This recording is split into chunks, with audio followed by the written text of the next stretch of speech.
Welcome to First Evangelical Lutheran Church of Barberton. You have the chance to sit in our library today, and thank you so much, which is a wonderful place to be, especially as we consider our topic. Our response to COVID-19 is fruits of the Spirit from history. Last week, we looked at the question, are you a lover of books like Erasmus? Next week, we'll have a chance to think about peace, like St. Francis.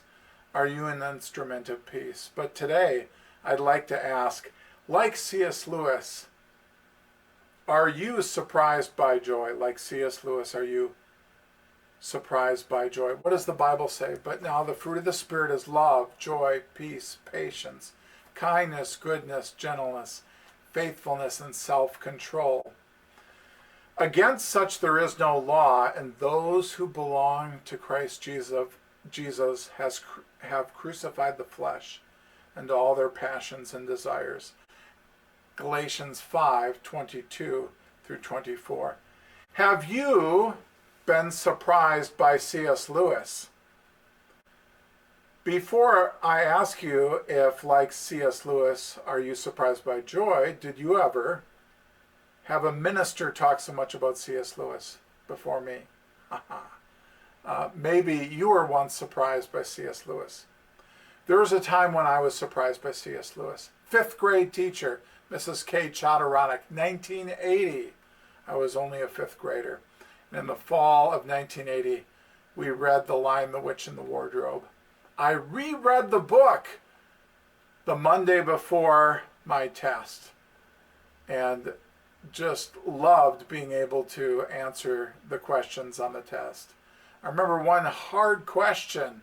I got it wrong about prophecy. It talked about prophecy and its fulfillment in Narnia. Very heady concepts for someone just beginning middle school. But I was so thankful that Mrs. Chodoronik introduced me to the Narnia books. In fact, for Christmas, I'm especially pleased that my mother gave me the other 6 books in the Narnia series, and I read them all. I read one of those in one day and one Saturday. So the Narnia books early on became a part of my life, and I've continued to read those books to my kids as well. Have you read some C.S. Lewis?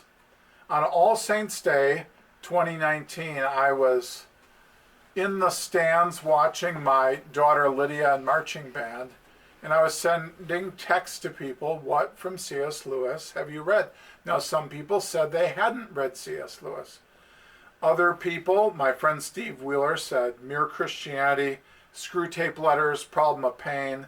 Miss Norma said, Mere Christianity, most of the Chronicles of Narnia, A Grief Observed. Pastor Dean Apel said all Narnia books, Pilgrim's Regress, Till We Have Faces, Mere Christianity several times, Screwtape Letters, Surprised by Joy, Great Divorce, Miracles, Problem of Pain. I've read the Narnia books more times than I can count. I have purchased and read and lost more copies of Mere Christianity than I can count. I had a friend in college, Andy Likens, who said to me, have you ever thought about buying Mere Christianity in bulk? Because I would like to take copies with me and sometimes left them in different places. But here I have the very same edition that I bought in high school, one that looks the same way that I had of the book in high school and then read many of times through in college as well.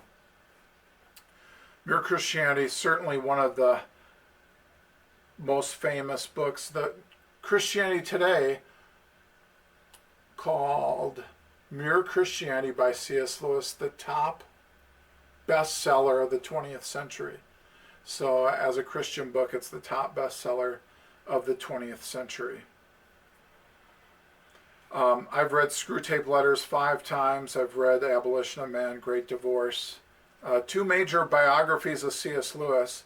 Actually, as a chance to do something new and fresh, I read for the first time Surprised by Joy the autobiography of C.S. Lewis.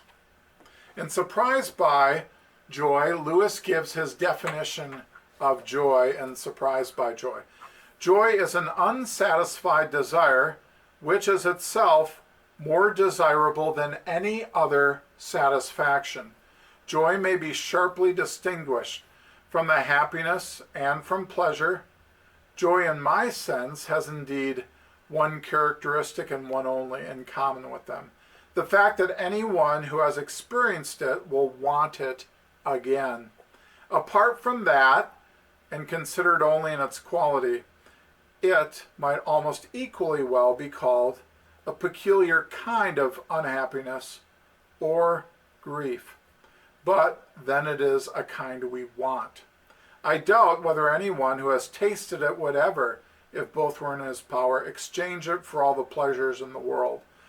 But then joy is never in our power, and pleasure often is. So C.S. Lewis spends time talking about joy and pleasure, and that pleasure can often be a cheap substitute for joy, and because we ultimately don't have control over experiencing joy, we can't hit it like a button over and over again. It comes and it goes at different times. We often do fall into pleasure as a substitute for joy. Joy is distinct, C.S. Lewis says, not only from pleasure in general, but even from aesthetic pleasure, that is, art pleasure. It must have the stab, the pang, the inconsolable longing. And C.S. Lewis, when he fell away from his early Christian beliefs, found joy in Asgard and the Valkyries, found joy in the Norse gods. And the reason why he felt God allowed that was that it was part of God's plan for bringing back joy in the Christian faith that he would one day find. He would one day find that joy returned to him in the Christian faith. But in the meantime, again, he found joy substituting for the true joy of the living God. Lewis said, sometimes I can almost think I was sent back to the false gods, the Norse gods there, to acquire some capacity for worship against the day when the true God would recall me to himself. The very nature of joy, says Lewis, makes nonsense of our common distinction between having and wanting. There, to have is to want, and to want is to have. Thus, the very moment when I long to be so to have it again was itself, again, such a stabbing. But what in conclusion is joy, does he say on the last page? For after all, is what the story has mainly been about. To tell you the truth, the subject has lost nearly all interest for me since I became a Christian. So what he says is that joy was what God was employing, empowering, as a way of bringing him closer to himself. And since he has been back in the Christian faith, been back in the fold when he was writing this book 15 years after coming back into the fold, he was saying that he no longer experiences that stabbing joy because he has the abiding presence of Christ in his life. C.S. Lewis is greatest Christian author of all time. Next to Jesus and the Apostle Paul, Lewis is one of the most quoted spokesmen for biblical Christianity. Although he did not become a theist until age 30 and a Christian shortly after, he would write almost 40 books in the next 35 years of his life of being a Christian. In 2005, Disney made a movie about The Lion, the Witch, and the Wardrobe, and worldwide box office was $770 million, so did very, very well as a movie. 2 more Narnia movies were made, Prince Caspian and Voyage of the Dawn Treader as well. Like C.S. Lewis, are you surprised by joy? In one sense, no, I'm not like C.S. Lewis, surprised by joy. Instead, I was surprised by Melinda. I married Melinda.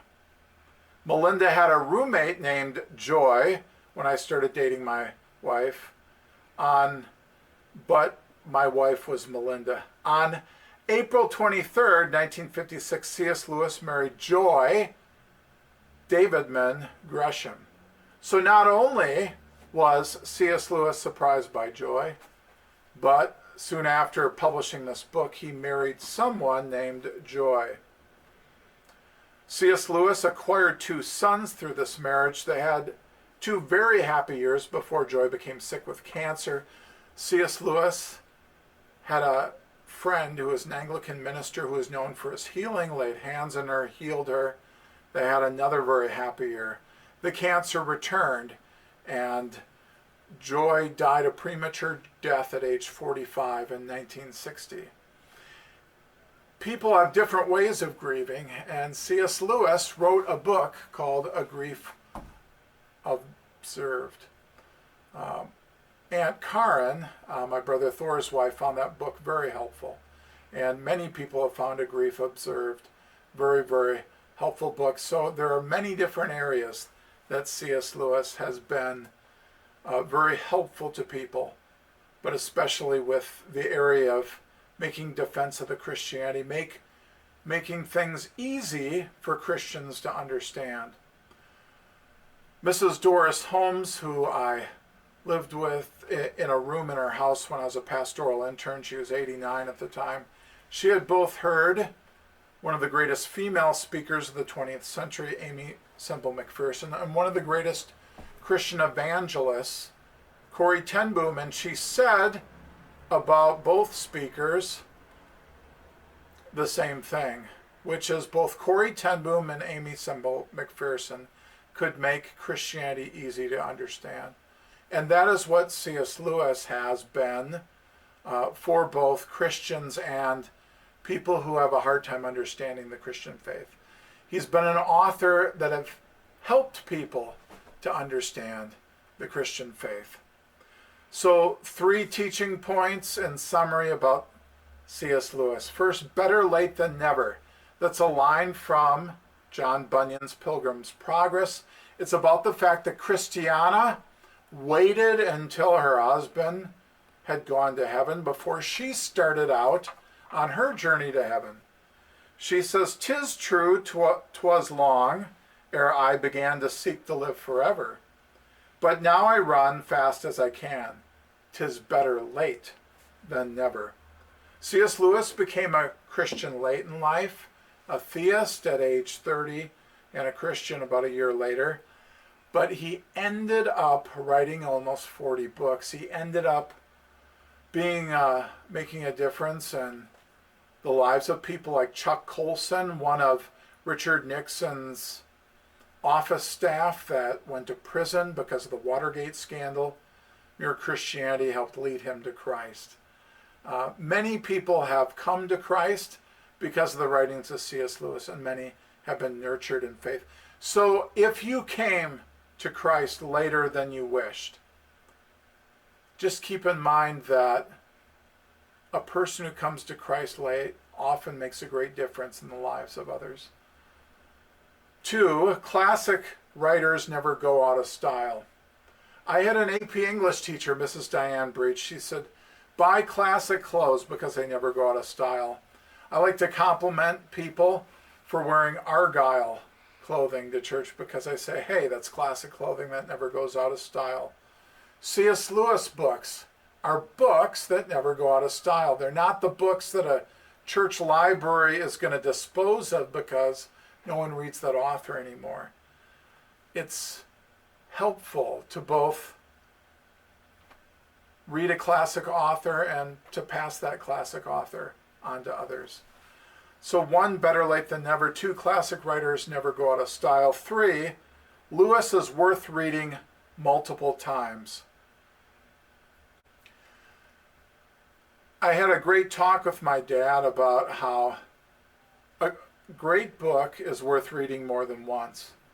And one of the things that my dad said about that is, When you're reading a great book a second or third or fourth time, it allows you to say, what made this book such a great book? And you're able to experience that joy all over again. You can be surprised by joy once. You can be surprised reading that same book a second time, a year later. Jesus said this, I write these things to you that you may have joy and that your joy may be full. John chapter 15, verse 11. I write these things to you that my joy may be in you and that your joy may be full. Is Jesus your joy? Have you been surprised by joy? C.S. Lewis, on a very long journey, eventually came to Christ. And you, as you go on a long pilgrim journey, a long journey to Christ, a long journey after meeting Christ, can also find that you can experience that joy, which is a foretaste of the joy of heaven. I wish that for you as you continue to read and as you continue to pray to Christ. Amen.